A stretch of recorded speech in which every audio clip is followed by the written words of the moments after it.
உருவாக்குவதற்காக வைத்திருந்தார். அதே போல நீட்ட கொண்டு வந்துட்டாங்க. யாரெல்லாம் படிக்கணும்னு நம்முடைய தலைவர் கலைஞர் அவர்கள் சாதாரண சாமானிய வீட்டு பிள்ளைகள் மருத்துவர்களாக வர வேண்டும், கிராமத்தில் இருக்கக்கூடியவர்கள் பயன்பட வேண்டும், சாதாரணமாக இருக்கக்கூடிய குடும்பங்களில் இருக்கக்கூடிய தமிழ்நாட்டில் இருக்கக்கூடிய அத்தனை பேரும் பயன்பட வேண்டும் என்பதற்காக அரசு மருத்துவக் கல்லூரிகளை எல்லா மாவட்டத்திலும் வாய்ப்பு வசதி இல்லைன்னா தனியார் கல்லூரியில போய் படிக்க முடியாது, அரசு கல்லூரியில படிக்கலாம்.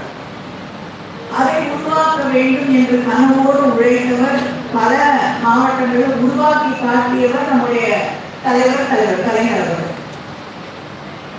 ஆனா அதை அடித்து நொறுக்குவது போல நம்ம பிள்ளைங்களுக்காக கட்டின அந்த மருத்துவ கல்லூரியில நம்ம பிள்ளைங்க படிக்க முடியாத ஒரு நிலையை உருவாக்கி நீட்